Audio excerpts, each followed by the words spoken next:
वेद के प्रथम ऋषि मधुछंदा के अमृत वचन का पान कर रहे हैं। वेद के अमृत धारा में हमने धर्म, सृष्टि, सचराचर की उत्पत्ति, मनुष्य के जीवन और उसके प्रकृति प्रदत्त उद्देश्य, इन सबको सूक्ष्मता से जाना है। मधुछंदा भगवान श्री कृष्ण के को अपने आराध्य के रूप में सम्मुख बिठाकर जागेश्वर की पावन स्थली पर जीवन के रहस्यों को प्रकट कर रहे हैं।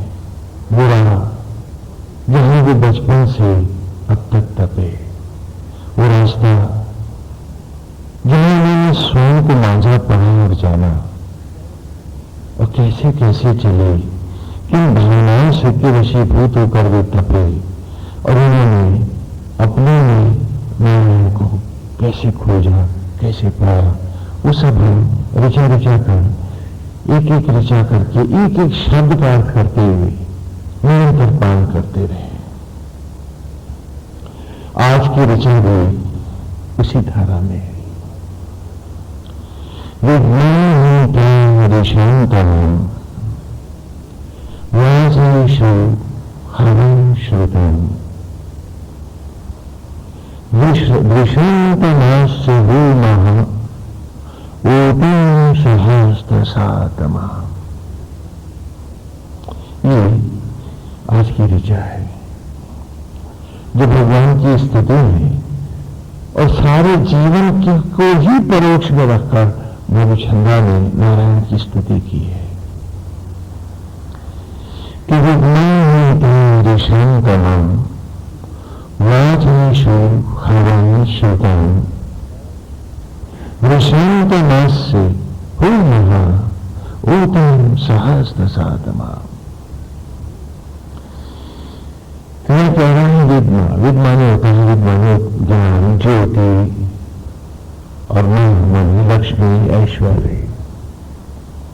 तो कहा विद्मा ही मां, तो कि मेरी संपूर्णता से, व्यापकता से गोविंद आप ही मेरे ज्योति, भक्ति और ऐश्वर्य रहे। वृषंतमम, वृषंत माने बरसना भी है और वृषंत माने विष्णु भी, दोनों अर्थ में है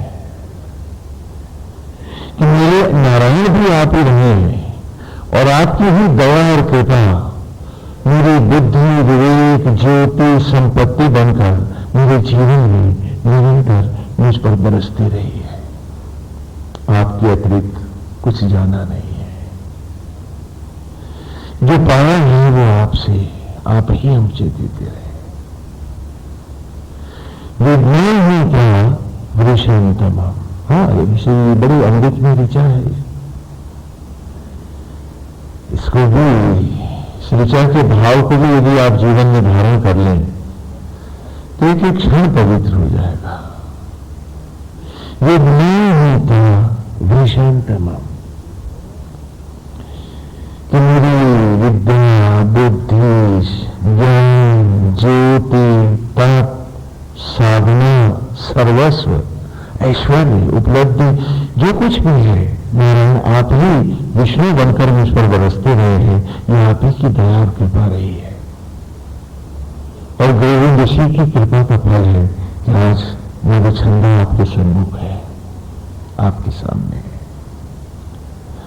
वाचेषु हवन् श्रुतम्, वाजिस माने यज्ञ होता है, जैसा कि पहले भी हम ऋचाओं में पढ़ा है। हाँ, वाजेषु वाजीनम, है ना, कि यज्ञों में, सृष्टि यज्ञों में, उत्पत्ति के यज्ञों में, अश्वमेध यज्ञ में, वो यज्ञ जिससे सचराचर उत्पन्न होता है आत्मा होकर,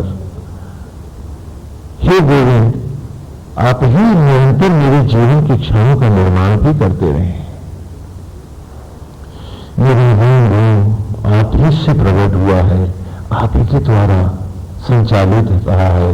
मैंने सदा आप ही को अपने कण कण में इस शरीर में भी, यज्ञ में भी, उत्पत्ति के क्षणों में भी मैंने गोविंद आप ही को देखा है, आप ही को पाया है, एकांगी आपको पहचाना है कि वृषंतम, कि जो कुछ मिला है आपसे, जो रूप पाया है वो भी आपसे, और जो रूप ढला है वो भी आप में, और जीवन का हर क्षण जो प्रकट हुआ है तो वो भी तो नारायण आप ही से हुआ है। व्यासु हवन श्रोता, उत्पत्ति के यज्ञों में उत्पन्न हुई आप अश्वमेध यज्ञों के द्वारा मुझे करते रहे। आज संपूर्ण सचराचर में भी आप ही उत्पत्ति करने वाले हैं, आप ही संपूर्ण यज्ञों के अधियज्ञ हैं, आप ही संपूर्ण क्षेत्रों के क्षेत्रज्ञ हैं। मैंने आप ही को पाया है। वृषंत सहु महा, हे महायज्ञ, तुम निरंतर अपनी दया और कृपा बन के, प्रेम बन के बरसता रहा है मुझ में, संपूर्ण सचराचर में। वृषंतमम, क्या आप बरसते रहे नाम मुझ में। हु महा, निरंतर एक यज्ञ के द्वारा निरंतर सारा सुख, समृद्धि, ऐश्वर्य और अमृत सब आप ही तो बरसते रहे हैं। ऊती सहस्त्र सा तमाम, ऊती कहते हैं रश्मियों को और रस्सियों को। तो ज्योतियों की रस्सियों से मैं कहां बांध पाता अपने मन को, बुद्धि को, विचलित भागते हुए चंचल मन को। आपकी ज्योतियों की रस्सियों का सुख एक था जो मेरे मन को आपने रिझाया रहा और मैं बंधा रहा आप में। नहीं तो ये मन कहां टिकता, ये तो क्षण क्षण रूप बदलता है, ये तो समय से भी तेज भागता है। कैसे टिकता ये मन मेरा? यदि आपके प्यार भरी ज्योतियों की उन रस्सियों से बंधा न होता तो ये मन का घोड़ा जाने मुझे कहां उड़ा ले गया होता। आप ही में बंधे रहे, आप ही की कृपा और दया में ही तो गोविंद ये मधुछंदा बना रहा है। कैसी अद्भुत स्थिति है और कितना बिलोया हुआ सच है इसमें। आज हम बहुत से शब्दों की चर्चा करते हैं, मैं उसको प्यार करता हूं, वो मुझको प्यार करता है, जबकि हम जानते ही नहीं कि प्यार होता क्या है। स्वामी जी, मेरा स्वभाव नहीं है किसी की बुराई करने का। ये हमने सबने 100 बार कहा होगा और फिर 10-10 हजार बार सबकी बुराई भी की होगी। हम इतना जानते हैं अपने आप को, कैसी विचित्र बात है। वैसे ही मानते कि हम बहुत विद्वान हैं, बड़े ज्ञानी हैं, सब जानते हैं। स्वमने आत्मा, आत्म भाव को ही स्वभाव कहा है मधुचंदा ने।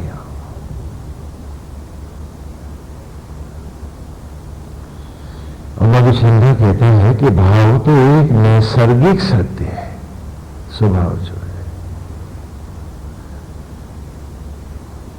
आप कहते हो कि स्वामी जी मैं अपने बच्चों को बहुत प्यार करती हूं या करता हूं। मैं कहता हूं तुम झूठ बोलते हो,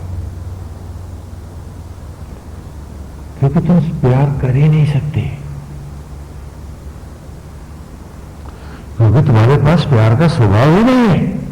तुम प्यार क्या करोगे? स्वभाव ही प्यार करता है और वो तुम में से किसी के पास नहीं है,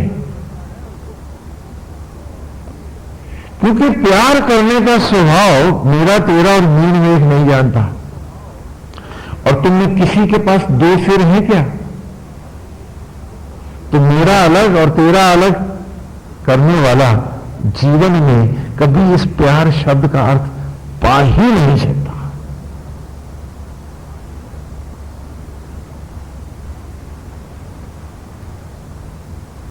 ये अद्भुत बात है जो मधुचंदा से उभर के हमारे सामने आई ना। वी डोंट लव एनीवन, इसीलिए हम ईश्वर को भी प्यार नहीं कर पाते, क्योंकि हम प्यार करना जानते ही नहीं, ये हमारा स्वभाव ही नहीं है।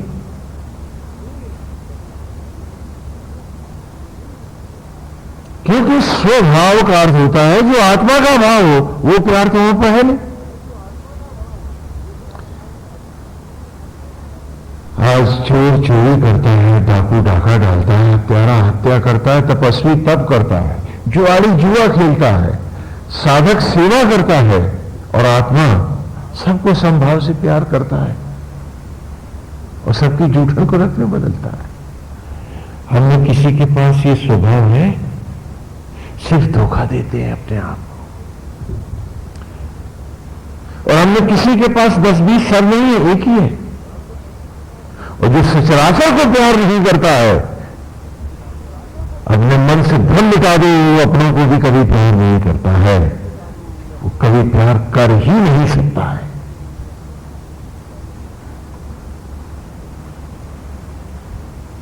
ये भाव बार बार मधुचंदा में उभर कर हमारे सामने आया,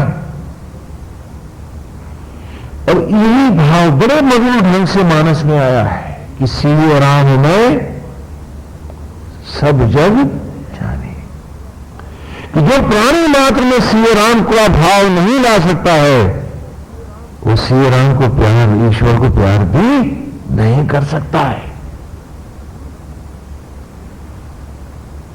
प्यार है गगन की ऊंचाई और आसक्तियां हैं रसातल, धरती का भी सबसे गहन गड्ढा। हम सिर्फ आसक्तियां करते हैं, प्यार तो हम जानते ही नहीं होता क्या है।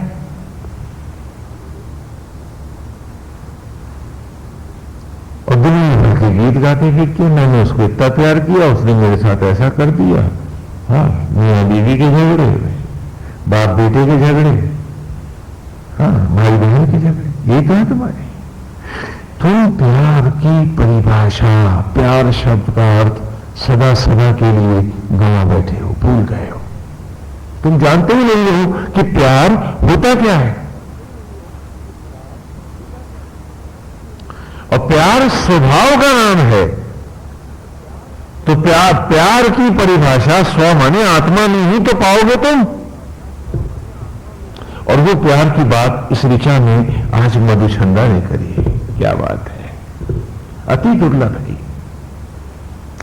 Those who can love everybody, all the whole universe, only they can love and meditate God, none else. जो संपूर्ण सचराचर को उनके गुण दोषों का भाव न रखते हुए जो संपूर्ण सचराचर को प्यार कर सकता है, केवल वही साधना कर सकता है, दूसरा कर ही नहीं सकता है। यह अनिवार्यता है। यह पहली जरूरत है हम सबकी कि प्राणी मात्र में ईश्वर का दर्शन करके छाती में फुला बैठना कि मैंने बहुत बड़ा तीर मार लिया, नहीं। जानना कि पहली बार साधक के राह चला हूं, और जब तक मेरा तेरा अपना पराया ऊंच नीच जात पात है, माफ करना, आप ईश्वर की साधना कर ही नहीं सकते हैं।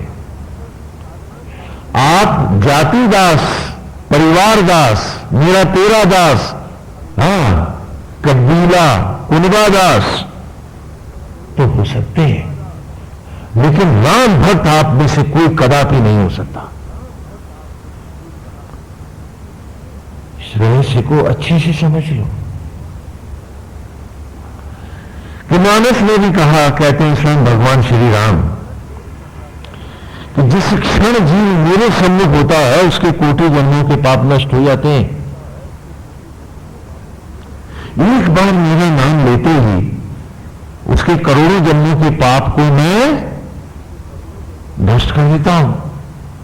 और तुमने तो मालाएं बहुत सारी फेंक डाली, तुम्हारी एक चिंता का भी उसने नाश नहीं किया, तुम्हारी एक दुर्बुद्धि को भी उसने नहीं सुधारा, तुम्हें छूना भी उसने नहीं चाहा। क्यों? क्यों ऐसा?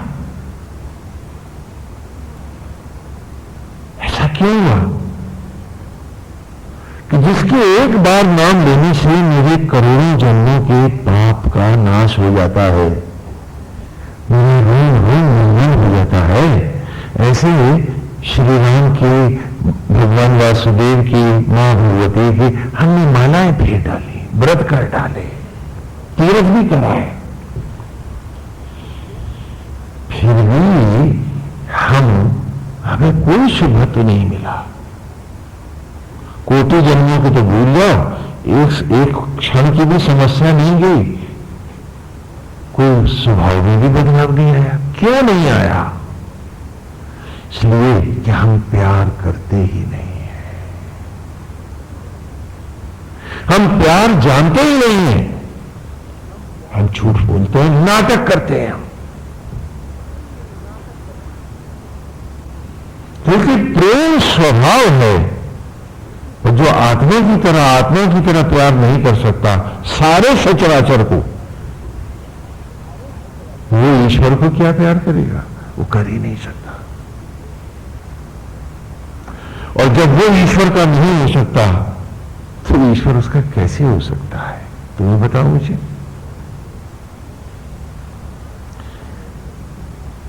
हम आसक्त जगत को भी प्यार नहीं करते हैं, आसक्त जगत का खेल करते हैं। क्योंकि प्यार तो स्वभाव का नाम है, और स्वभाव तुम्हारे 10-20 नहीं, एक ही होगा, बाकी सब नाटक होगा।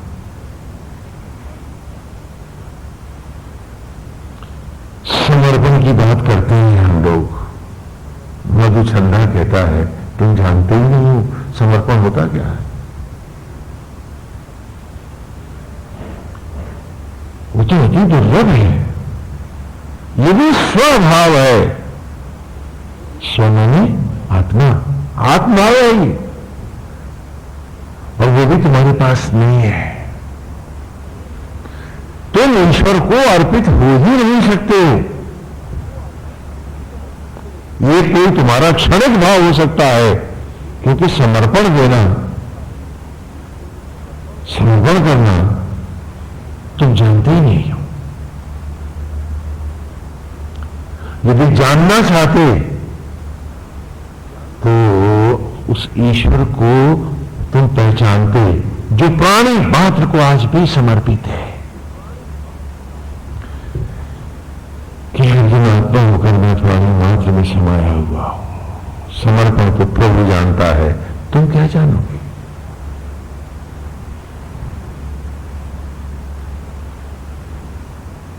समर्पण और प्यार जिसके जीवन में नहीं है, वो कभी भक्त नहीं हो सकता, वो कभी भक्त नहीं हो सकता। ये स्तुति में जो एक एक शब्द आया है, इस शब्द को से कुरे दो अपने आप को, तो इस ऋचा का अमृत तुमको तुम्हारे भीतर मिलेगा और तुम्हारा सारा ज्ञान धुल जाएगा।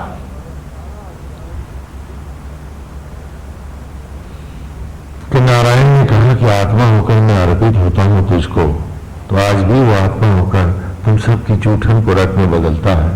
तुम्हारे पुण्य पाप, तुम्हारे झूठ और पाखंड, तुम्हारी धोखा देने की मनोवृत्तियां और आसक्तियां, वो कुछ भी तो नहीं देखता है।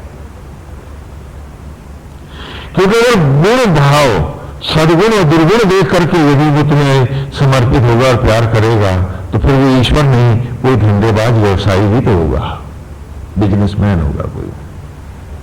और सारी जिंदगी तुमने जीवन के हर क्षण को व्यापार किया है,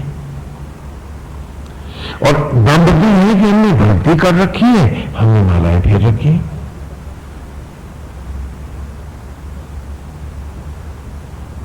कितनी विचित्र बात है।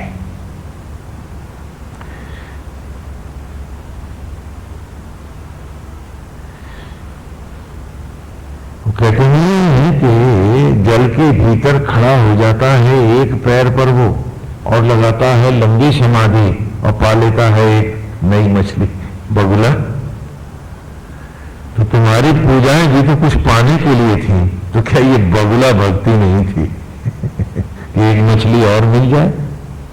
हाँ, तांत्रिक की तो सिद्धि की मछली चाहिए, तुम्हें तो बेटा बेटी का ब्याह हो जाए, नौकरी लग जाए। मछलियां पकड़ते बगले मानते हैं कि वो करते हैं भक्ति। क्या बात है, कैसी विचित्र बात है। ये बगलों की भक्ति में समर्पण होता है क्या? तो हमारी भी भक्ति में समर्पण कहां है? जरा देख तो डाले अपने आप को। वो सिर्फ धोखा दे रहे। कितनी अमृत ऋचा है आज की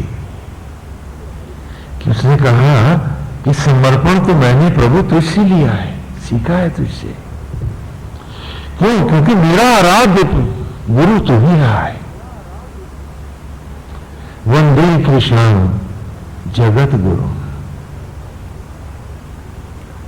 हे वासुदेव आप ही गुरु है, आप ही से तो पाया है ये सब।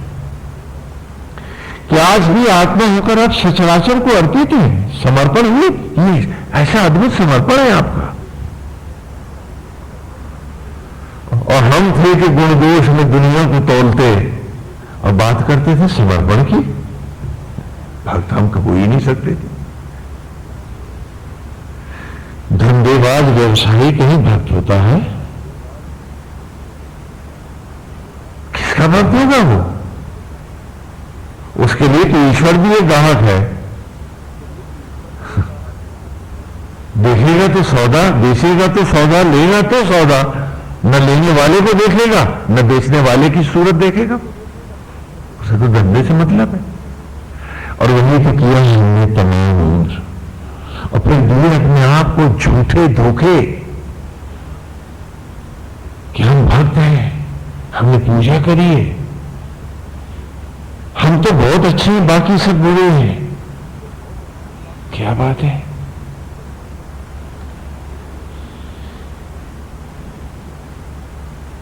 कि नारायण समर्पण को प्रभु आप ही जानते हैं कि आप जब जीव को अर्पित होते हैं तो उसके गुण और दोष को नहीं देखते। वो अपने आप गुण धर्म को यथा अपने स्वभाव के अनुरूप भोगता है। कि अर्जुन, मैं ही आत्मा होकर संपूर्ण रूप प्राणी में व्याप्त हूं। प्रत्येक जीव मुझसे ही ऊर्जा ग्रहण करता, अपने स्वभाव के अनुरूप उसे भोगता है।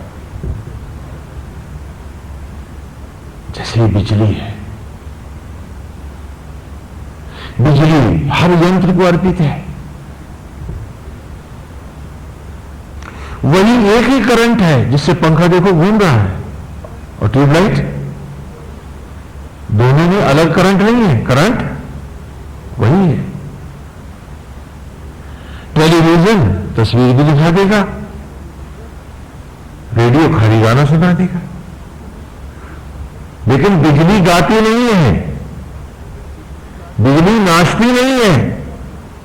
लेकिन जहां जहां जो जो यंत्र, वो जो नाच की हवा दे रहा है, वो जो जल रहा है, उन सबको शक्ति ये बिजली ही दे रही है, विद्युत ही दे रही है।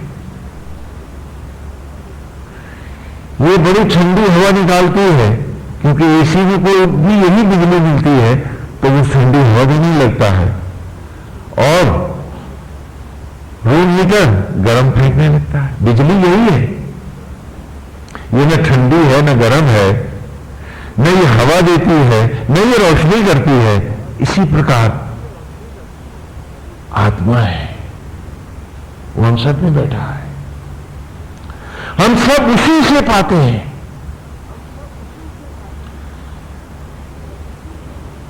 हम सब जानते भाई इसमें बिजली ही है इसमें, लेकिन यहां आप सब समझदारी से जानते हैं कि बिजली है, बिजली नहीं होगी तो भी पंखा बंद हो जाएगा। तो हर जीव उस आत्मा की शक्ति को ही, जो समान भाव से हम सब में प्रवाहित है, नारायण जो आत्मा होकर हम सब में अर्पित है, समर्पित है, हम सब उन्हीं की शक्ति और ऊर्जा का अपने स्वभाव के अनुरूप सदुपयोग या दुरुपयोग कर रहे हैं।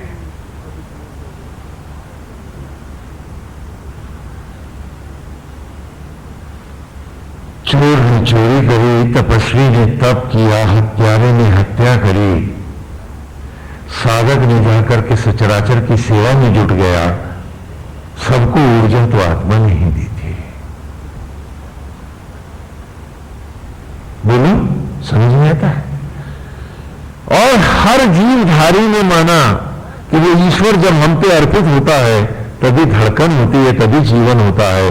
अगर नहीं माना किसी ने ईश्वर को, तो हम सब ने नहीं माना है, हम सब झूठ बोलते हैं। मैं करता हूं तो घर चलता है, भगवान तो है ही नहीं, तभी तो मैं करता हूं तो घर चलता है।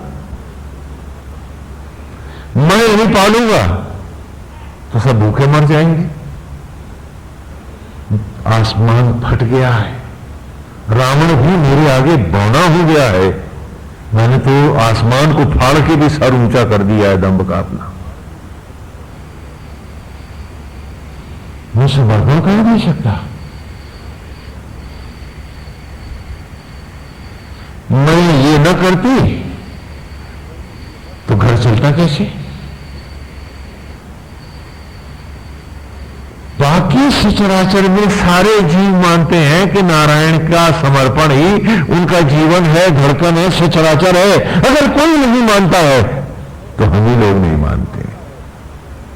जो सबसे ज्यादा बुद्धिमान भी मानते हैं वही नहीं मानते। और सारा दिन, तमाम उम्र ये दंड लिए घूमते हैं, मैंने किया है, मैंने पाला है, मैंने ये चाल चली तो वो चित्त हो गया है, मैं उसको ऐसे नीचे दिखाया। नहीं, ईश्वर नहीं है, अब तो मैं हूं। और ऐसे व्यक्ति का न कोई ईश्वर होता है, न कोई धर्म होता है, न उसमें कोई आस्था होती है, न भक्ति और शरणागति होती है। आज इस ऋचा ने यही तत्व हमारे सामने खोला है कि विघ्नं हि त्वा वृषन्तमम्, कि मेरा ताप, मेरा जप, जो कुछ भी नारायण बस आप ही रहे हैं। मैं कभी भूला नहीं हूं कि केवल निमित्त हूं। आपकी समर्पित दया की ही कृपा है जिससे मधुचंदा है, नहीं तो मधुचंदा कहां है? आपको कहूं कि ऐसे चले तो आप बोले स्वामी जी आप तो घर लुटवा दोगे हमारा। क्यों? क्योंकि मैं ही तो ईश्वर हूं और आप मुझे ही भेज रहे हो। तुम बेचारों का क्या होगा? क्यों विधाताओं, मैं कुछ गलत कह रही है क्या? पूछो अपने आप से। धरती पे आपके अतिरिक्त फिर परमेश्वर हो ही कौन सकता है? नहीं हम सब पूछे अपने आप से। बड़े समझदार हैं, बड़ी विलक्षण साधनाएं कर रखी हैं हमने। हाँ स्वामी जी आंख मूंदा तो ये दिख गया, और आश्चर्य है कि मुझको मेरा दम न दिखा, मुझको नहीं दिखे तो मेरे पाप नहीं दिखे, मुझको नहीं दिखा तो मेरा असत्य नहीं दिखा। बस यूं ध्यान किया, आंख मूंदी और सामने स्वामी जी दिख गया, तो वो दिख गया और मुझको मैं ही न दिखा, मेरे कर्म न दिखे। कितनी विचित्र बात है कि मुझे ही न दिखा।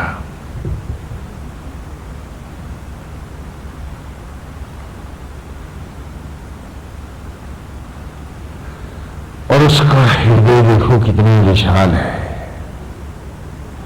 कि हम गुनाह पे गुनाह किए जाते हैं और वो है कि प्यार किए जाता है। मेरी जूठन को रत में बदल रहा है, फिर एक नई सांस दिए जाता है। और हम है कि मानने को राजी नहीं, हम है कि सुनना भी नहीं चाहते हैं, जानना भी नहीं चाहते कि हमारे दंड का क्या होगा, हमारे प्रपंचों का क्या होगा। जो धूम्रकेतु हमने धूम के बादल बनाए हैं उनका क्या होगा? हम कैसे हो जाए राम के? हाँ, मधुचंदा तो निर्धन है, उसके पास एक कोपीन है, हमने जंगल में रहता है, चलो उसकी निगली हमारी कैसे निभेगी? हाँ, क्यों भाई? यही समस्या है ना आपकी। शायद इसीलिए नीत पढ़ के भी हम पढ़ना नहीं चाहते, जान के भी जानना नहीं चाहते। जानना चाहते हैं तो सिर्फ कपट हो। कितनी विचित्र बात है।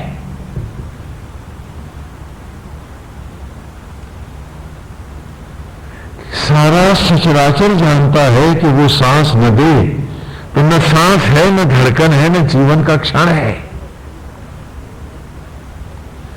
न रूप है, न रंग है,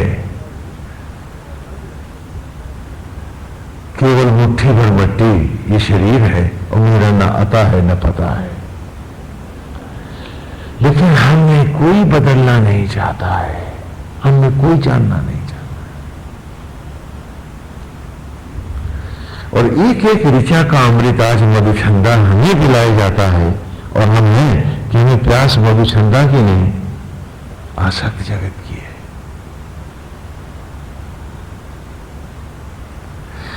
कह रहे हैं कि विद्वान ही त्वावृषंतमा, कि क्षण क्षण तूने ही मुझे बनाया है और पालता रहा है। तो प्रभु तेरे समर्पण को, तेरे प्यार को पाना खेल मधुचंदा के लिए संभव है। गोविंद जो तुम देते हो वो कौन दे सकता है?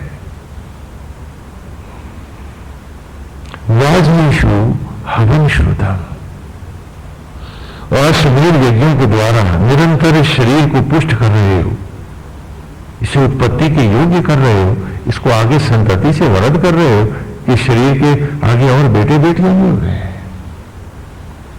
और फिर दिव्या भागा न जाने तुझको, जाने तो सिर्फ अपनी दम्भ को। कैसी विचित्र बात है।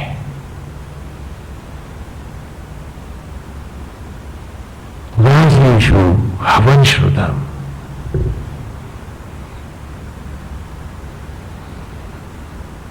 कितना करीब था तू मेरे, हर क्षण तुझे तेरी ही कृपा से मिलता रहा मुझे, और अपने से दूर की दुनिया तो सब जानता रहा मैं, और तू इतनी करीब मुझे इतना अतिशय प्यार देता रहा, और नहीं जाना मैंने तो सिर्फ तुझको ही।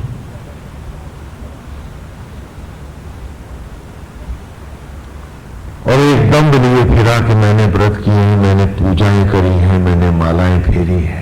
नहीं फेरा है तो अपना मन ही नहीं फेरा है, नहीं फेरा है तो अपना प्यार ही नहीं फेरा है, नहीं फेरा है तो प्रभु तेरे प्रति समर्पण ही नहीं फेरा है। तू तो देता रहा समर्पण, मन ही ना हो सका अर्पित तुझ पर। कितनी विचित्र बात है। और छाती फाड़ के गाता रहा कि मैं बड़ा भक्त हूं, बड़े सुरताल में तुझे गाता रहा हूं और गाता रहा हूं, और देख सारा समाज मानता है कि मैं तेरा भक्त हूं, उसीलिए तो गाता भी रहा हूं। और नहीं जाना है तो तुझे ही नहीं जाना है। तूने हर सांस दी, तूने मुझे महत्वपूर्ण बनाया इस आसक्त जगत में, और मैंने घटाया महत्व तो सिर्फ तेरा। और ये दम्भ भी रहा कि मैं तेरा पुजारी हूं। बस यही सब कुछ चल रहा है कि विषंतमस्य हूं महा, जो कुछ मिला, जो कुछ पाया, परिवार के रूप में, ज्ञान के रूप में, विज्ञान के रूप में, वो सब भी तो तूने दिया। लेकिन ये मैं का रावण मेरा, मुझे तुझ तक आने का अधिक था। कैसे आता मैं तुझ तक? मैं झूठ तक जा सकता था, मैं दिखावों पर आ सकता था, मैं नाटक भी तो कर सकता था, लेकिन तेरे करीब आता और मेरा सारा सत्य मेरे सामने नंगा होके खड़ा हो जाता तो मैं कैसे सह पाता अपने आप को भी। इसलिए तो डर के मारे आज तक आया नहीं पास तेरे।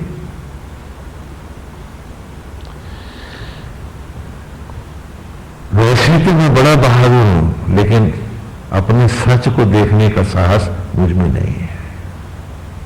आज यही तो अवस्था है हम सबकी।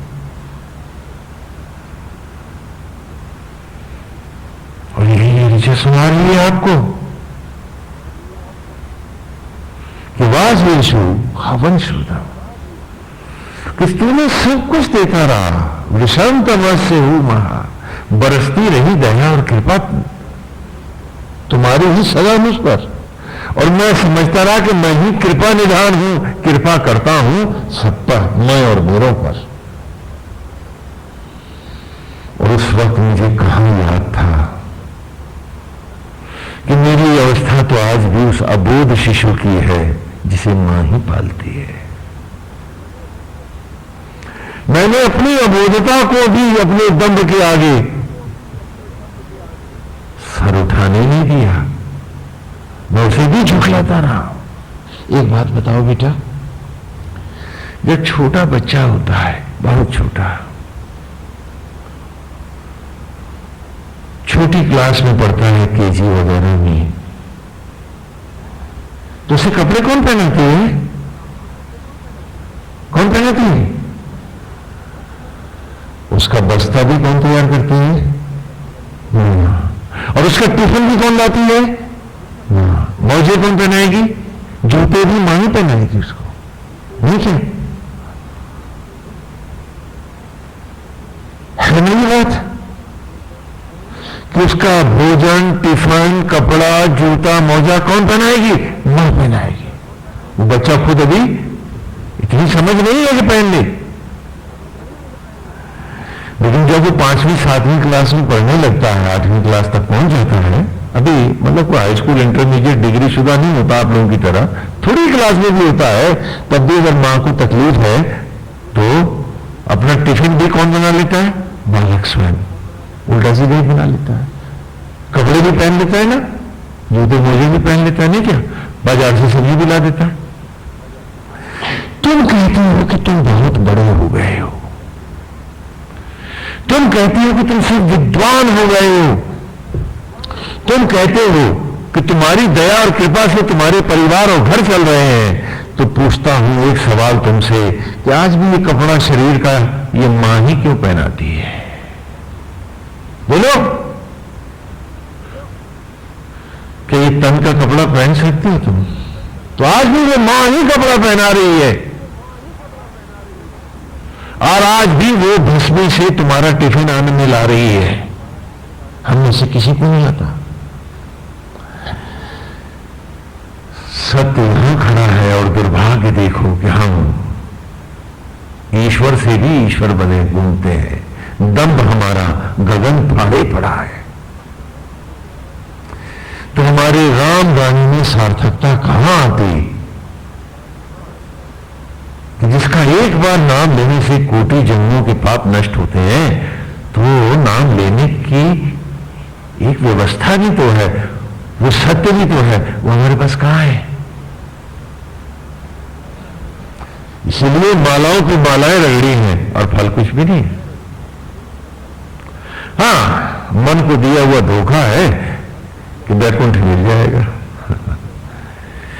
कुंठित होकर जीवन का हर क्षण जीने वाले तुम, जो कुंठाओं से कभी विमुक्त ना हुए, वही कुंठ में कैसे पहुंच पाओगे? पूछो अपने आप से कि सारा जीवन तुम्हारा कुंठाओं में गया है, कुंठा के अतिरिक्त तुमने जीवन में कुछ नहीं कमाया है, तो भाई वैकुंठ कहां पा जाओगे? जरा पूछ तो लो अपने आप से। मधुचंद्र कहता है कि गोविंद, मैंने तो अबोध अवस्था में भी आप ही को जाना है, आप ही को पाया है,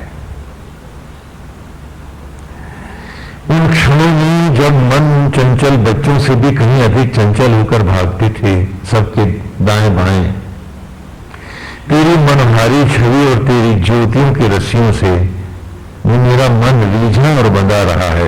रीझता नहीं तो भी बनता कैसे? मैं तो सदा तुझ पे जिया हूं गोविंद। ये कोई संयोग नहीं है कि आज जागेश्वर में तू आराध्य पीठ पर है और मैं ज्योतियों से लिपटने जा रहा हूं। ये बात आज की नहीं, कुछ काल की नहीं है। ये तो जन्म से अब तक बस ये एक ही गीत रहा है मेरा। तेरे और मेरे बीच में फिर कोई आया भी तो नहीं है। तुझसे समर्पण सीखा है तो तुझे ही अर्पित रहा हूं। वन में रहा, जंगलों की सेवा करता रहा,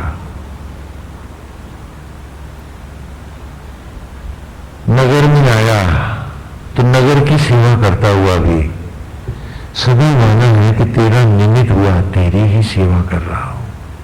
तुझसे हटके न नगर देखे हैं न वन देखे हैं। इसे कहते हैं सिए राम मैं सब जग जाने। खाली ये चौपाई भर मत समझो, ये निचोड़ा हुआ अमृत है। और जब जाना मैंने कि तू ही आत्मा होकर निरंतर बरसता रहा है मुझ पर, जीवन का हर क्षण तेरे द्वारा ही मुझे प्राप्त हुआ है,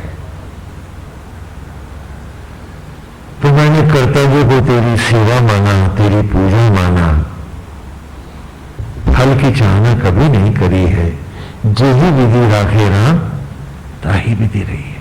ये इस मंत्र का ये भाव है। मानस के साधारण मंत्रों में भी जीवन के महारहस्य महामंत्र हैं ये। यदि इन्हें अच्छे से समझ सको तो ये भी पूर्ण वेद है। ये वो अमृत ग्रंथ है जो मन को तो धोता है, मानस है तो मानस को तो पवित्र करता ही है, जीवन के रोम रोम में बरस जाता है यदि तुम जानो इसे। भगवान की लीलाओं को, जिन उद्देश्यों से प्रभु ने लीला की है, उसे जीवन की हर सांस में हम सब धारण करें। मधुचंदा कह रहा है कि मैंने ऐसा ही किया है। माला फेरने वाले अक्सर कहते हैं कि स्वामी जी हम भक्ति मार्गी हो गए, जबकि भक्ति क्या है? नारायण ने अपनी विभूतियों के साथ लीला में प्रकट होकर दिखाई है कि भक्ति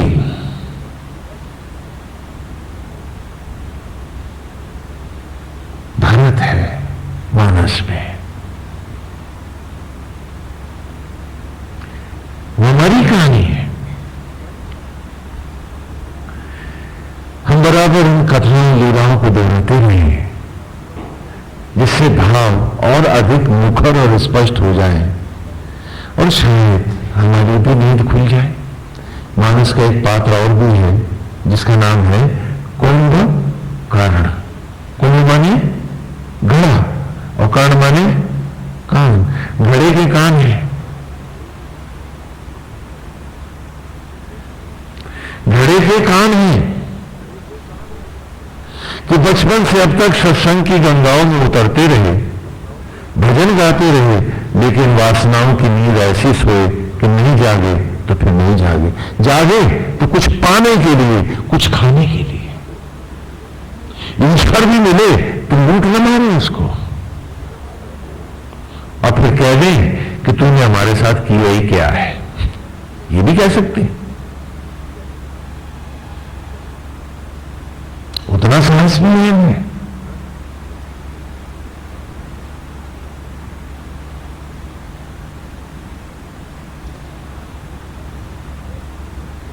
भरत है भक्ति का रूप और कुंभकर्ण की नींद सोने वालों के भजन कीर्तन भौतिक सिद्धियां भले ले आए, भक्त नहीं बनाएंगे बाप को।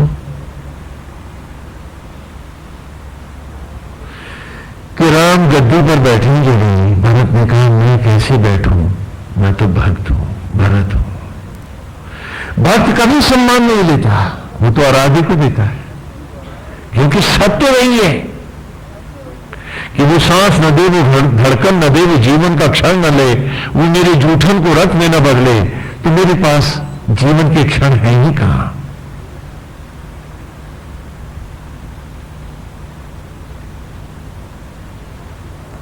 मेरे पास जीवन के क्षण है ही कहां, मेरे पास सांसें धड़कने कहां हैं।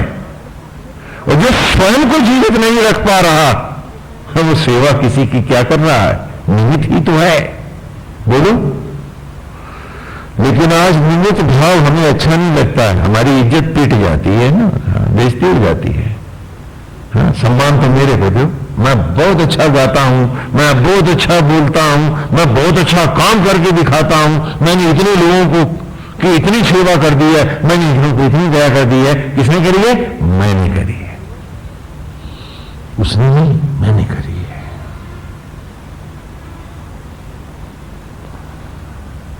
लेकिन भगत कहता है मैं कैसे कह दूं, सांस में मेरा जीवन का क्षण उसका दिया हुआ, रोम रोम मेरा वो पवित्र, तो कर्तापन के सम्मान को पाना है कि मैं करता हूं। जब जब तुम में दम्भ जागता है, तुम भक्त नहीं, तुम्हारी भक्ति मर जाती है और तुम वहां आसक्त होते हो।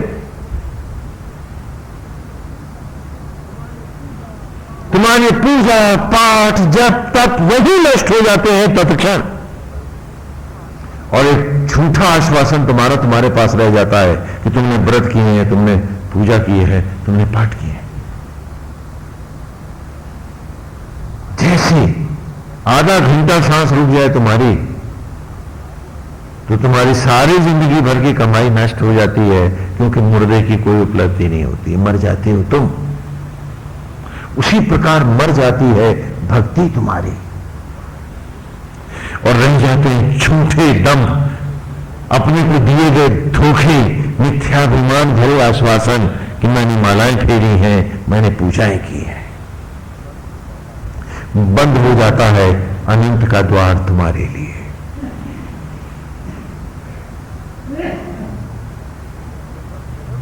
जो जन्म जन्म तक के खुलता है द्वार, वो एक क्षण में बंद हो जाता है। जिस क्षण तुम्हारे में मैं आती है, मेरा दम आता है, चाहे वो रूप का है, चाहे वो धन का है, चाहे वो डिग्रियों के पाखंड का है, चाहे वो किसी उपलब्धि का है, जब जब दम आएगा तो भक्त नहीं, महाआसक्त होगा, सब लुट जाएगा और द्वार तो बंद ऐसा होगा कि फिर किसी बिल्ली के लिए ही खुलेगा। और क्या सारा जीवन यही जिम्नास्टिक क्रिया ही करते रहोगे कि माला फेरी और नाली में फेंकी आसक्ति की? नहीं। जैसे जीवन एक निरंतरता का नाम है, वैसे ही भक्ति भाव विचार और उसमें ईश्वर का प्रेम और समर्पण भी एक निरंतर अवस्था का नाम है। वो क्षण क्षण यदि बदल रही है तो वो अवस्था नहीं है, वो झूठ है। वो और कोरे दम लिए बैठे हैं हम सब।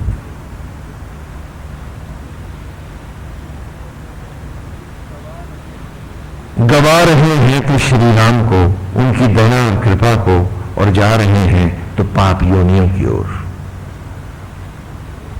काश हम इतनी समझदारी कर पाते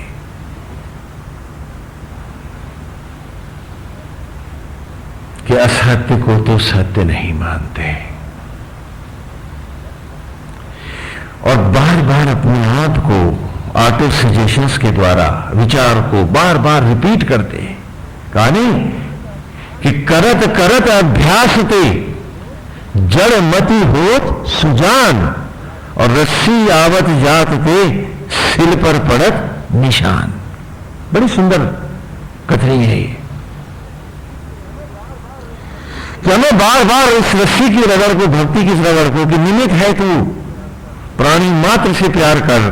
यदि ईश्वर पाना है तो उसको सबके प्रति समर्पण का भाव रख और अपनी सत्य को सदा अपने सामने रगड़ता रहे। यदि तप नहीं गंवाना है तो। और हमने तो इन सजेशंस को गंवाया है, दंड के लिए, मिथ्याभिमान के लिए, अपने झूठे पाखंड नाटक और दिखावों के लिए, और सोचा है कि हमें मिल जाएगा ईश्वर। वो जो देखता है सबको हजार आंख से, वो जो देता है प्राणी मात्र को आंख की रोशनी, हमने कहा माला फेर के अंधा करके दिखा देंगे आज उसको। यही हमारी गलती है। क्या बात है। भरत कहता है मैं कैसे बैठूं गद्दी पर, कि मैं तो भक्ति में रत हूं, भरत हूं।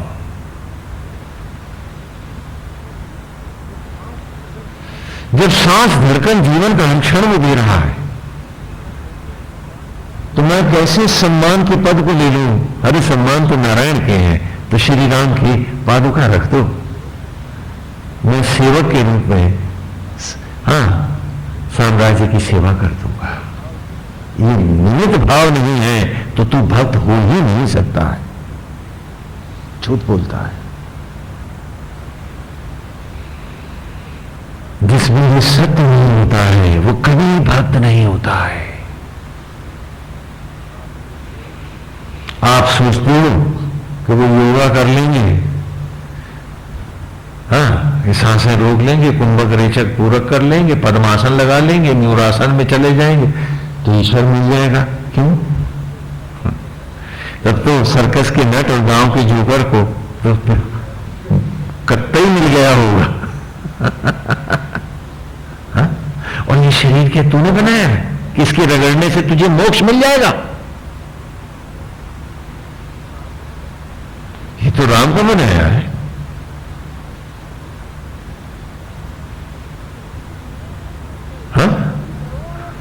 ये तो राम की धरोहर है पास से।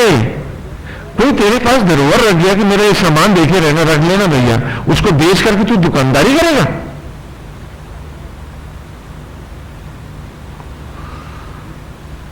इस बुद्धि को जो जीव रूप तुम स्वयं हो डूबना था और उसका अनुसरण करना था, इसका नाम था साधना। और इसी का नाम साधना है। आज वो है क्या हमारे पास? हम सब पूछे अपने आप से। कड़वा लगता होगा सत्संग, कोई बात नहीं। जब भी बुखार ज्यादा होता है तो दवा कड़वी और तेज भी होती है। पी जाओ। क्योंकि जब तक तुम्हें नहीं सुधरेंगी कैसे? कि भरत कहता है मैं गद्दी पे कैसे बैठूं? मैं तो भक्त हूं, करता तो वो है।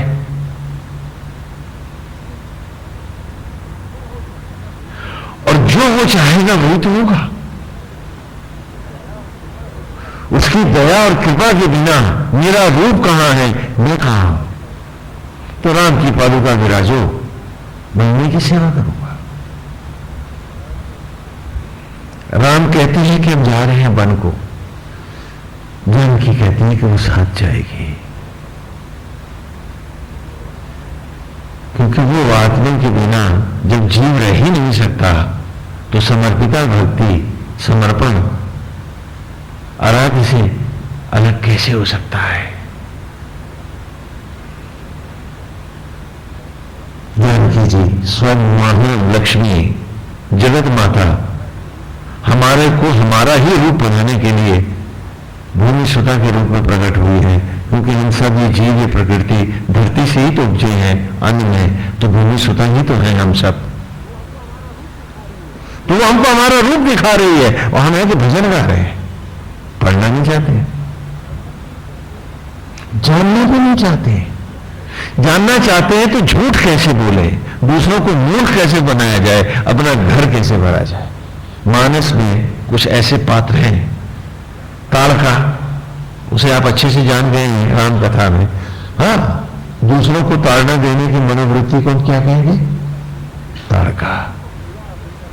और किसी को पीड़ा दे करके प्रसन्न होना, किसी को अपमान में पीड़ा में फंसा दे करके उसका सुख उठाना, तो उस समय उन क्षणों में आप क्या होते हैं, मनुष्य या ताड़का?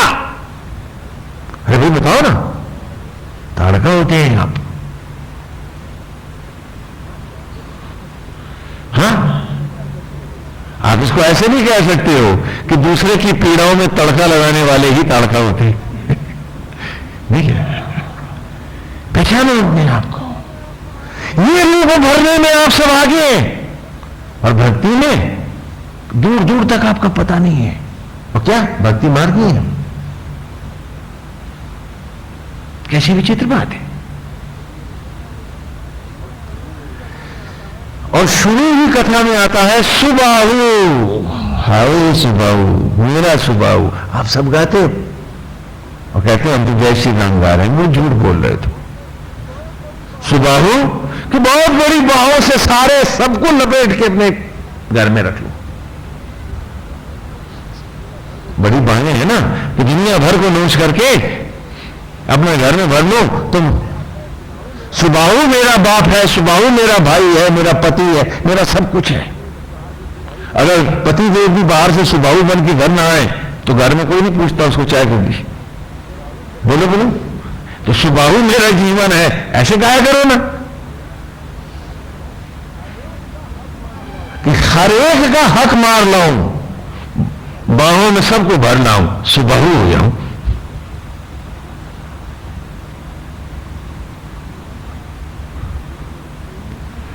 क्या मनोवृत्ति है तुम्हारी? तो भक्ति सुबाहु भी करते हैं श्री नाम की। पूछो अपने आप से,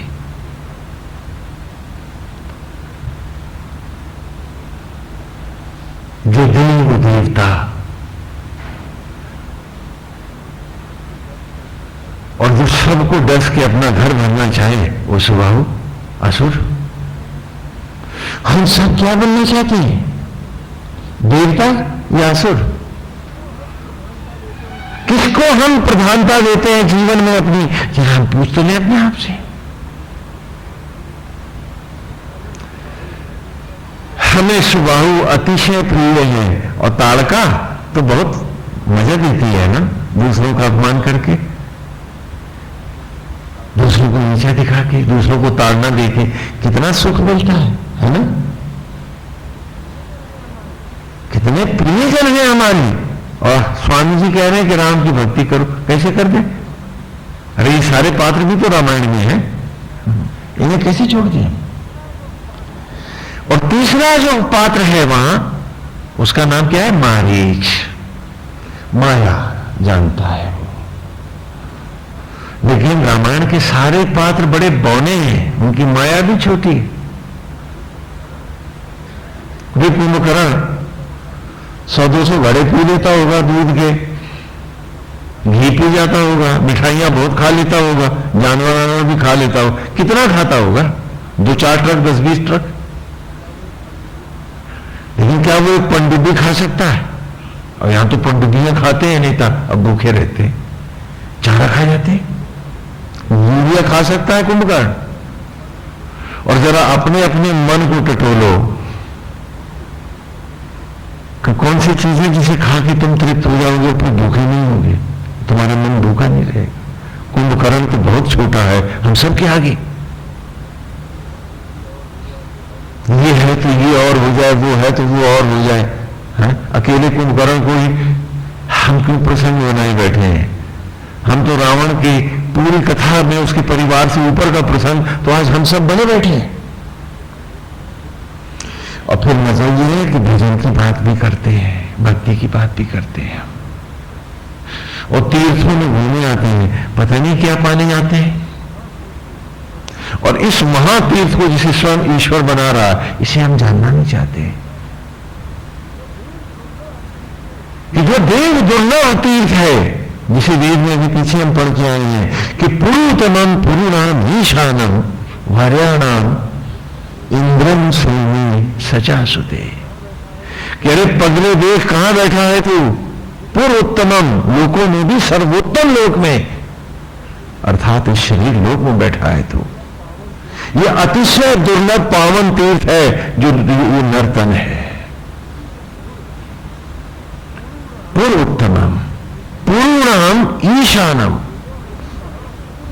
और लोकों में भी महासूर्य लोक है, क्योंकि स्वयं परमेश्वर सहस्त्र सूर्यों को तेज देने वाला ईश्वर आत्मा होकर इसमें बैठा है। वार्याणाम, और वो तुम्हारा वरण करना चाहता है, तुमसे लिपटना चाहता है, तुम्हें अपने में समेट लेना चाहता है, वो तुम्हें अतिशय प्यार करता है। स्वयं प्रभु तुम पर अर्पित है, क्यों चाहता है कि तू आत्मा होकर नारायण कह रही है, मुझसे निपट जा, मेरे इस प्यार को सम्मान दे, मेरा प्यारा हो जा। मैं तो आज भी तेरा पितुमातु सहायक स्वामी सखा, वहां जो तुम नाटक में गा रहा है, यहां मैं सत्य रूप में हूं, क्योंकि मैं माता बनकर तेरे तन के मेल को आज भी धोता हूं, आत्मा हूं। तेरी जूठन को रख में बदलता हूं, रोम रोम ज्योतियों से तुझे सिलता हूं, तुझे जीवित रखता हूं, तुझे जीवन का एक एक क्षण देता हूं, और पिता होकर मैं भस्मी से तेरे लिए सचराचर में आन मिलाता हूं, और तेरी बाहर की सारी सुख सुविधाओं को आत्मा होकर मैं ही तो कर रहा हूं। तो मैं तेरा पिता हूं, मैं तेरा माता हूं, मैं ही तेरी स्वामी हूं, क्योंकि मेरी राह जाकर के ही तो तू अनंत हो पाएगा, तो तेरी राह हूं मैं, और मैं ही तेरा सखा हूं, क्योंकि मित्र हूं तेरा, न तेरा पुण्य देखता न पाप देखता, न छल देखता न तप देखता, मैं अपना धर्म एक मित्र का तुझसे निभाए जाता हूं। मैं भक्त की भक्ति नहीं देख रहा, डाकू का डाका नहीं देख रहा, हत्यारे की हत्या नहीं देख रहा, मैं मित्र हूं, तो मैं मित्र के भाव को भी सबको निभाए जाता हूं। तो मुझसे हटके तेरा सखा कहां है, कौन है दोस्त तेरा, और तू मुझे ही कमा रहा है, तू मेरे से विमुख है और पद खोज रहा है, भरत नहीं बनना चाहता है, मैंने किया है। जरा पूछे तो हम अपने आप से, कह रहे हम गाली संसार को नहीं दे रहे, हम धोखा दुनिया को नहीं दे रहे हैं, हम ईश्वर के साथ विश्वासघात कर रहे हैं, हम सब। और वो पाप जो दिन दिन बढ़ रहा है, कौन सी माना उसे अब धो पाएगी? पूछे अपने आप से। क्यों कहते हैं मुझे इतना प्यार तुझे कर रहा हूं, हर सांस किया है, जन्म से अब तक तुझे प्यार दे रहा हूं, और तू है कि प्रेम की परिभाषा भी नहीं जानता। तू धंधे को प्यार बताता है,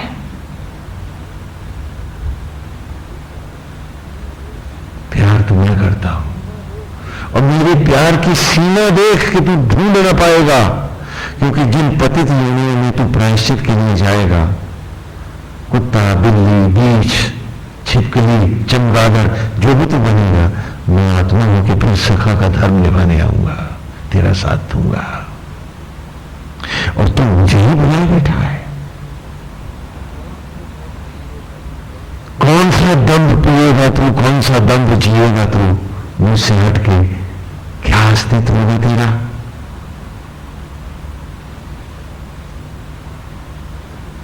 और तू पाप को ही सब कुछ बनाए बैठा है।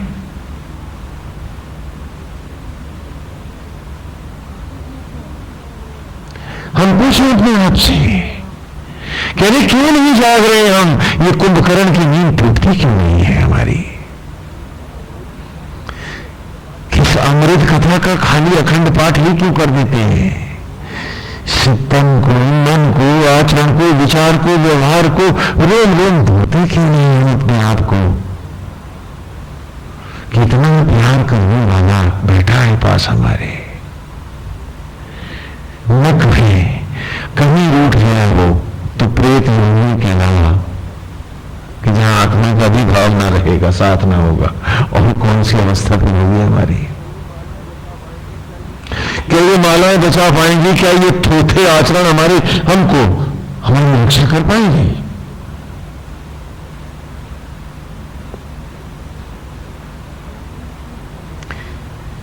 हम पूछते क्यों नहीं अपने आप से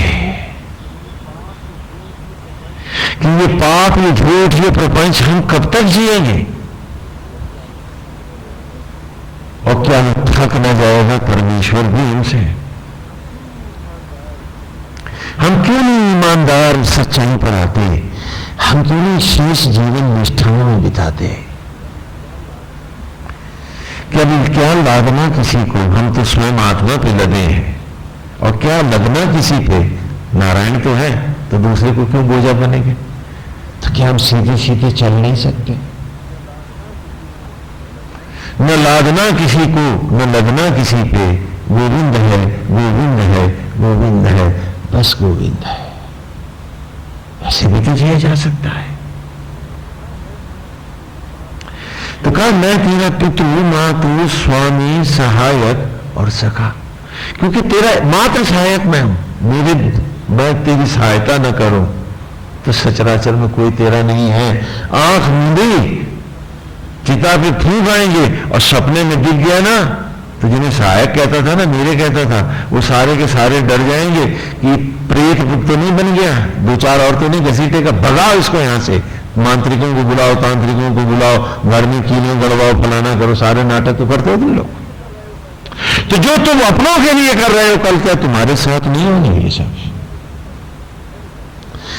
तो हम जो भजन गाते हैं, पितु मातु सहायक स्वामी सखा, काश हम इन शब्दों को भी पढ़ पाए होते तो यहां झूठे नाटक तो न किए होते, फिर हमारे लिए ओम जय जगदीश हरे ही ईमानदार हो गया होता। क्योंकि जब जब राम मरता है, झूठ, प्रपंच और पाखंड और भटकने का मन तब तब आकाश चढ़ता है। जब भी मन विचलित हो, क्या तुम चौंक के अपनी आंख को याद नहीं दिला सकते कि ईश्वर की हत्या कर रहे हो, भाव मार रहे हो? तभी तो रावण जाग रहा है तुम में।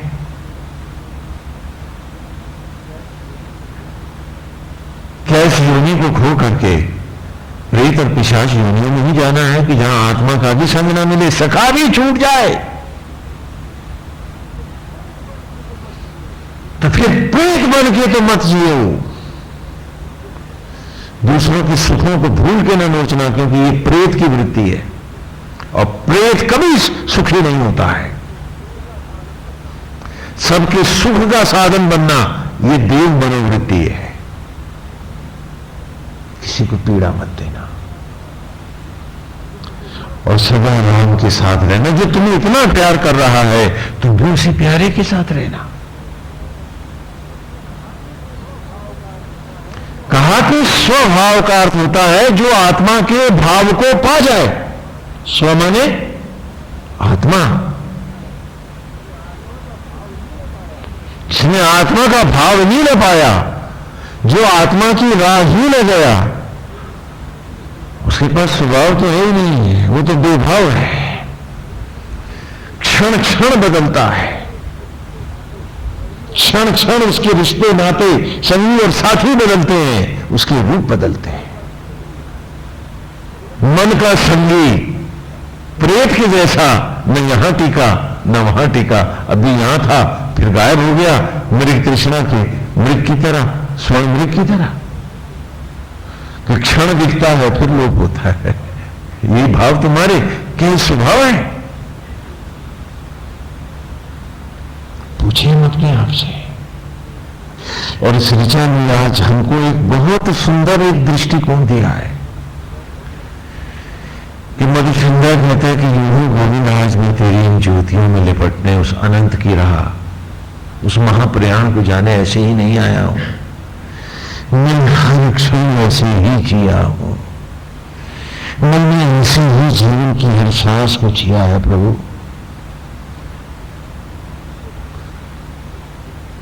कि जब मुझको लेने आया था हरीश चंद, रोहताश के बदले एक बच्चे को उसको देना था विश्वामित्र को,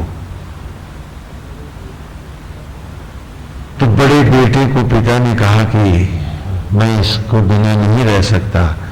छोटे भाई को मेरी मां ने लपेट लिया, बीच में अनाथ मैं ही रह गया और मैं सनाथ हो गया, मैं चला गया।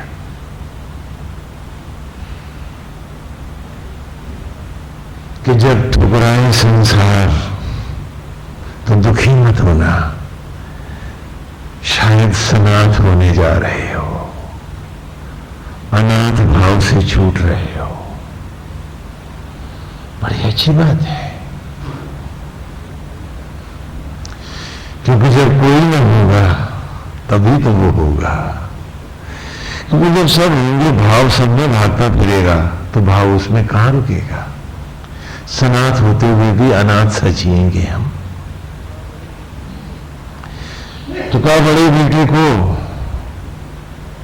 ऋषि ने कहा कि मुझे बहुत प्रिय है महाराज, हरिश्चंद्र इसको तो नहीं दे सकता।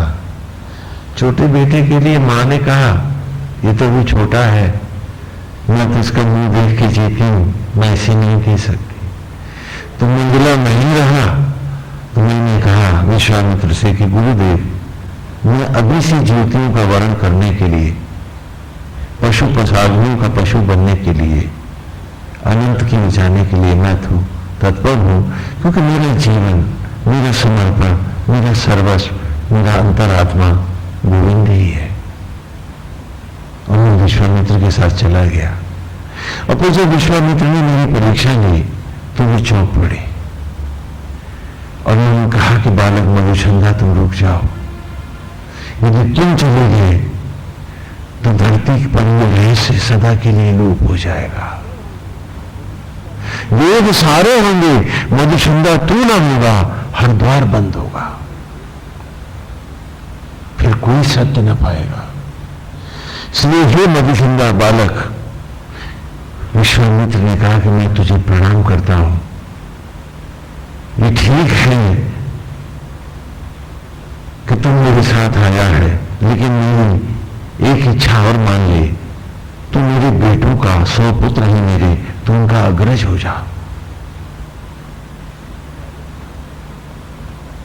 तो बालक ने विष्णु ने प्रणाम किया गुरुदेव को, विश्वामित्र को, और विश्वामित्र से कहा कि आप जो चाहें, आप जो आज्ञा करेंगे मैं मानूंगा, क्योंकि मैं तो आपको अर्पित हूं। तो विश्वामित्र ने अपने बेटे को बना के कहा कि मधुचंदा को अपना अग्रज मानो, और जो अमृत ज्ञान इसके पास है, जो राह इसके पास है, जो रहस्य इसके पास है, तुम सब उसको अंगीकार करो और उसे ही अपना मार्ग बनाओ। तो 50 पुत्रों ने कहा कि वो इस बालक को अपना गुरु नहीं मानेंगे, अग्रज नहीं मानेंगे। तो विश्वामित्र ने 50 बेटों को अपने ही श्राप दे दिया और वो मनीष हो गए, अभिशप्त हो गए। शेष 50 पुत्रों ने बालक मधुचंदा को अपना अग्रज माना, वे ही जेता मधुचंदस कहलाए, और वो भी आज यज्ञ स्थली पर बैठे हुए हैं अपने गुरु मधुचंदा के पास। उम्र में वो सबसे छोटा है, ज्ञान में वो सबसे बड़ा है, अग्रज है सबका। तो कहा कि नारायण, मैं जैसे जिया वैसे जिया, भीतर बाहर एक सा जिया। समय के अंतरालों के साथ बड़े बड़े राजाओं के यहां से राजगुरु का, पुरोहित का पद भी आया। कहा कि मधुचंदा तो अकिंचन है, वो तो प्राणी मात्र की धूल को माथे पे रखता है, ये पद की शोभा वो कैसे हो सकता है, नहीं स्वीकारे। कहा कि जिसने प्राणी मात्र में राम का, गोविंद का भाव रखना है, वो बड़ा गुरु जी भी कैसे हो जाएगा। तो सब में गोविंद का भाव रखेगा, वह किंचन ही होकर जिएगा। विनम्रता से वो सारे सम्मान लौटा दिए थे मधुचंदा ने, और लौटाता रहा जीवन पर्यंत। कहा कि वो तो भरत से जिएगा। जब सत्य यह है कि वही कर रहा है, तो फिर वो सत्य को ठुकरा कर कोई भी पद कैसे लेगा। और हम हमें कि 4 मंत्र मिले और फिर चेले चेलियां ढूंढने लगते हैं, क्या बात है। घर घर में गुरु जी बैठे हैं चेलों के इंतजार में, कहीं कोई मिल जाए, बाजार गर्म हो जाएगा। बड़ी विचित्र बात है। कि जो राह अकिंचन की है, जो राह विनम्र होने की है, जो प्राणी मात्र को सीने से लगाकर सबके पैर की धूल चूमने का जो सुख है, हम उसे गंवाते हैं और दंड के कीट खाते हैं। कितनी विचित्र बात है। मधुचंदा ने कहा कि वो ऐसे ही जिएगा। ये पूर्व के ऋचा में क्या किया है कि नारायण ने आप ही जिया, आप ही का हो के रहा। तो ये तो आज गोविंद आप ही की दया से, आप ही की कृपा से ज्योतियों में स्वयं को अर्पित करने का, आत्मा से अद्वैत करने का साहस कर पाया हूं। वरना मधुचंदा के पास सामर्थ्य का, शक्ति का।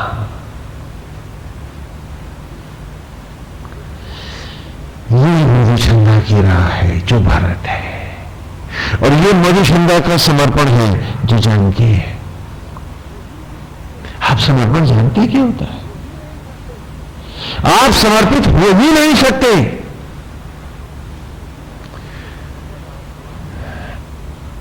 ईश्वर आपको अर्पित है, वो समर्पण करके दिखा रहा है इस लीला जगत में कि देख, मैं आत्मा होकर तेरे को अर्पित हूं, मां बन के तुझे धो रहा, तुझे पवित्र कर रहा, पिता बन के तेरे हर सुख को भर रहा, मित्र और सहयोगी बनकर के तेरे हर ओर से मैं रक्षा कर रहा।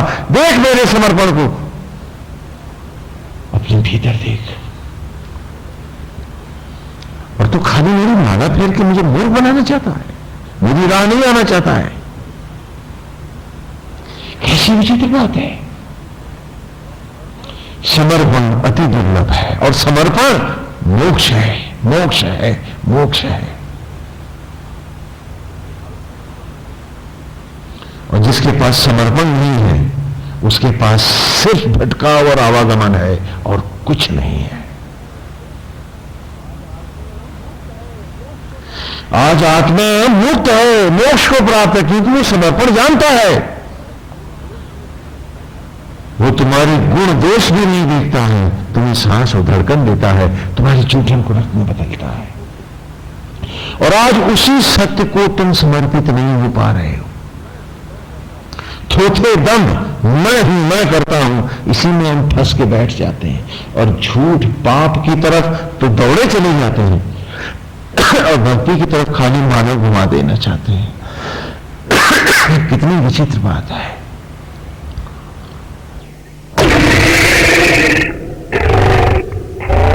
मधुचंदा कि गोविंद जीवन की में निरंतर साधक और तपस्वी साम्राज्यों के सम्राट भी मुझ पर आते रहे, लेकिन गोविंद मैं तेरी ही प्रजा रहा, तेरा ही रहा।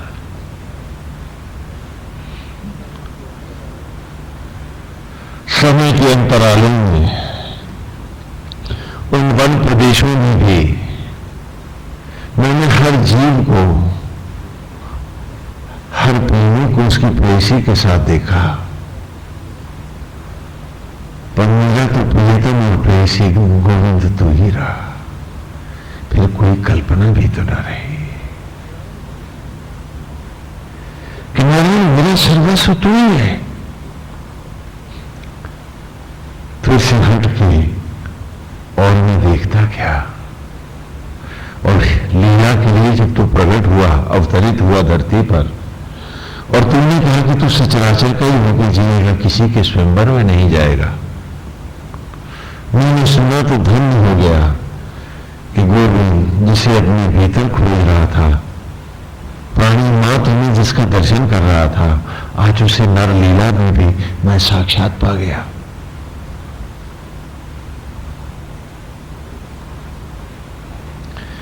तुझे तो ब्रज की गोपियां ही पहचानती थे, जो पूर्व की ऋचा में राधो अद्रिवाहा जो शब्द आए,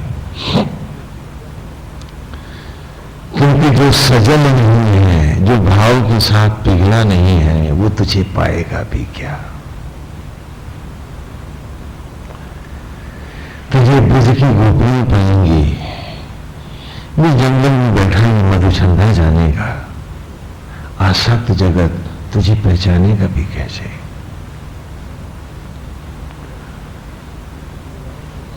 समर्पण तो तू लीलाओं के द्वारा भी दिखाता रहा, हर युग के अंतराल में, हर चतुर्युगी में, हर त्रेता में तू राम बना, हर द्वापर में तू कृष्ण के रूप में अवतरित हुआ। और कितनी त्रेता द्वापर सतयुग कलयुग बीते और हम हैं कि न सुधरे न सुधरे। काश एक बार भी तुझे पढ़ पाते, समझ पाते, तो आज समर्पण तो होता पास हमारे। कहा कि आत्मा होकर तू ही समर्पण जानता है। तो पापी का पाप नहीं देखता, धर्मी का अधर्म नहीं देखता, तपस्वी का तप नहीं देखता। तो आत्मा होकर जब अर्पित होता है तो उसका सारा शुभ करता है। और हम हैं कि थोड़ी देर तो बच्चों से प्यार है, फिर नाराज हो गए हैं तो अशुभ सोचने लगे हैं, फिर मियां बीवी से बन के लड़े हैं। प्यार ना हम प्यार जानते, न समर्पण जानते। और इन दो के बिना राम की पूजा नहीं है। राम की प्रकार दिया गया नाम नहीं है, माला नहीं है। और ये दो साथ हैं तो एक बार श्री राम का नाम ले लो, सचमुच 1 कोटि जन्मों के पाप तत्क्षण नष्ट होते हैं और मन अतिशय निर्मल होता है, रोमांच होता है। लगता है जैसे रोम रोम ज्योतियों के सागर में धुल रहा है, नहा रहा है। जिसके पास समर्पण का, जिसके पास स्व आत्मा का भाव नहीं है, उसका कोई स्वभाव ही नहीं है। वो तो बेभाव जीता है, बेमतलब जी रहा है, उसकी भक्ति का भी कोई मतलब नहीं है।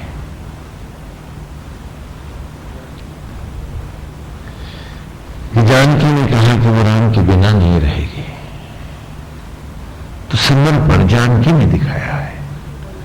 और योग की मर्यादा लक्ष्मण ने दिखाई है, नारायण ने अपनी लीला में, कि श्री राम जा रहे हैं वन को, साथ में जानकी। जब लक्ष्मण जी जाते हैं वन को तो उनकी पत्नी उर्मिला नहीं जाती है। क्यों? क्योंकि वो योग का अवतरण है, जानकी भक्ति का अवतरण है, समर्पण का अवतरण है, और भरत भक्ति का स्वरूप है। एक एक पात्र में एक एक भाव महाविष्णु लीलाओं के द्वारा हमको पढ़ाते हैं और हम इनकी पढ़ना ही नहीं चाहते हैं।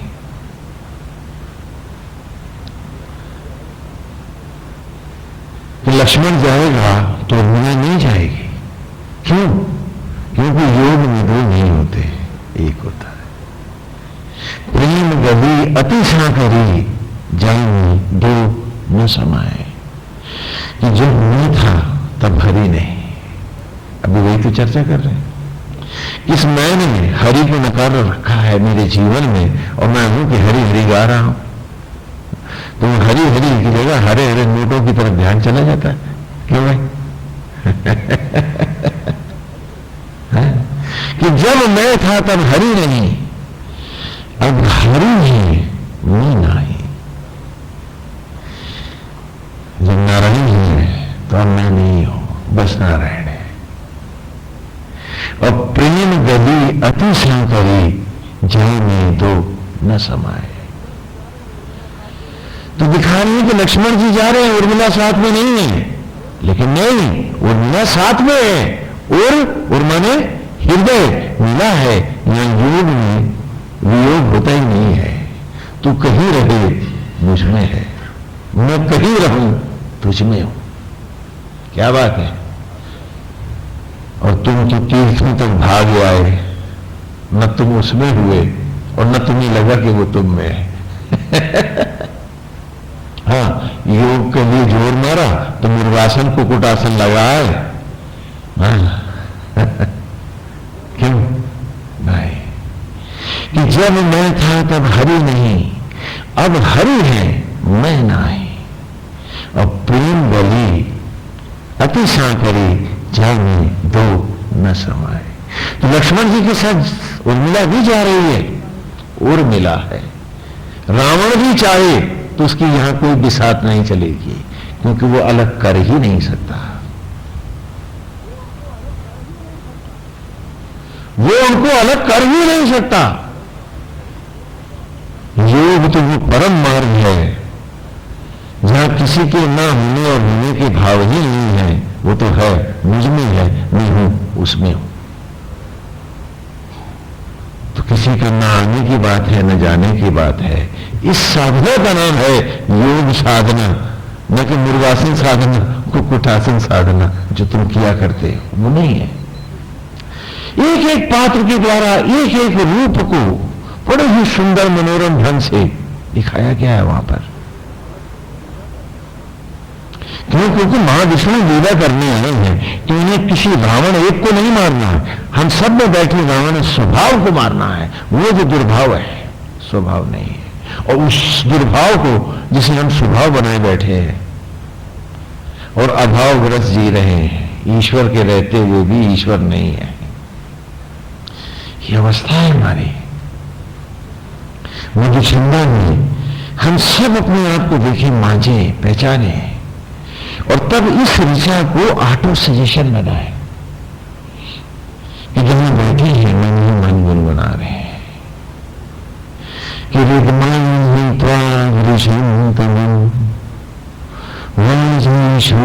हवं श्रुतम विषंत मन से भूतम सहस्त सातमा। और इसको अर्थ सहित अपने भीतर सजेशन बना के दोहराए कि मैं गोविंद, तू ही है मेरा सर्वस्व, तू ही मेरा विद्या है, बुद्धि है, बल है, ऐश्वर्य है, विद्मा है, मात्र तू ही है। विषंत मन, तेरी ही दया कृपा से तू ही विष्णु होकर बरस रहा है मुझमें, तुझे से मेरे जीवन का सब रस है और मैं रस में हूं। इस सत्य को ही गोविंद मैं अंतिम रूप से आज मानता हूं, स्वीकारता हूं। नारायण तू ही है, विष तू ही है, मेरा सर्वस्व तू है, मेरा अस्तित्व तू है, मेरी क्षण तू है, मेरा विचार विवेक सब कुछ गोविंद आप है।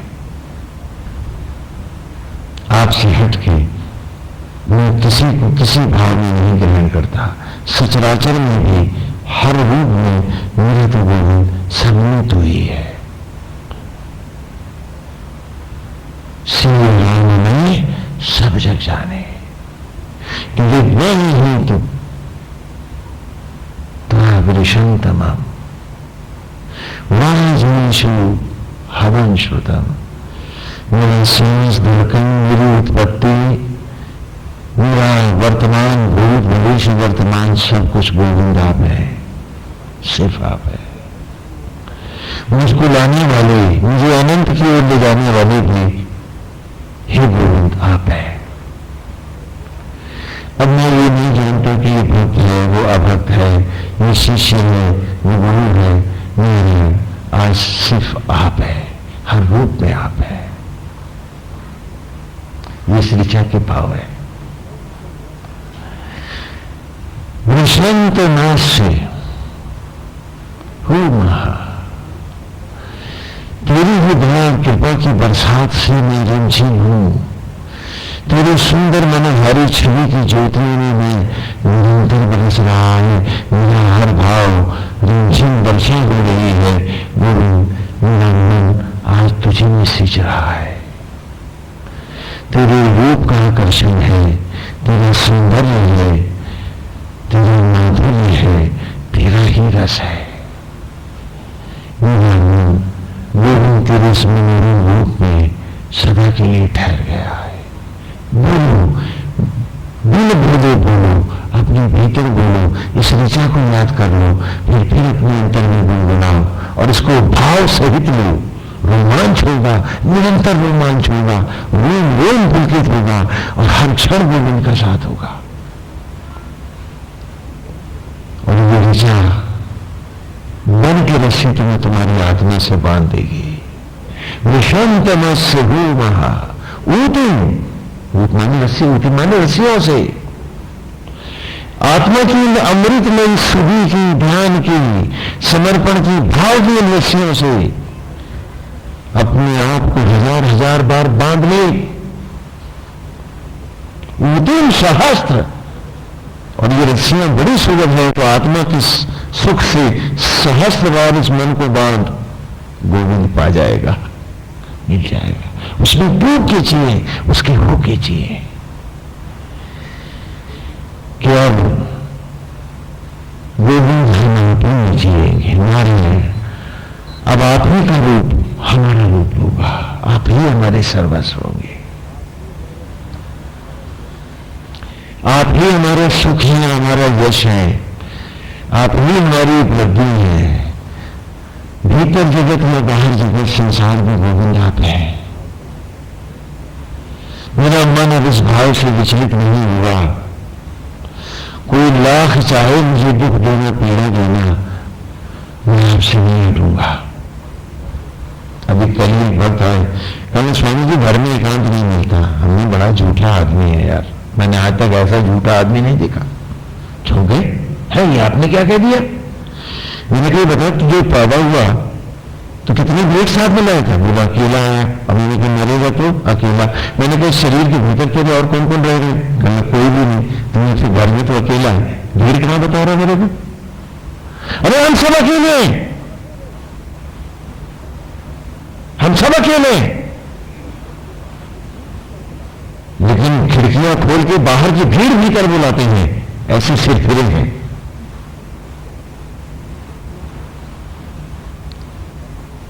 क्यों ना अपने इस अकेले घर में अपना अकेलापन अपनी आत्मा के साथ बड़े प्यार से बिता लिया जाए। विधाता ने कृपा करी है, उसकी दया है कि भीड़ है ही नहीं, बस वो है और मैं हूं।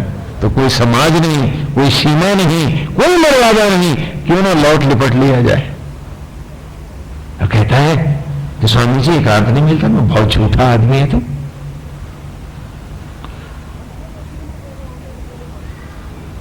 हम सब अकेले पैदा होते हैं, अकेले मरते, नहीं क्या? और इस शरीर में सदा अकेले रहते हैं, लेकिन सिर फिरा बना है कि इन खिड़कियों से, दरवाजों से भीड़ भीतर घुसेड़ लेते हैं।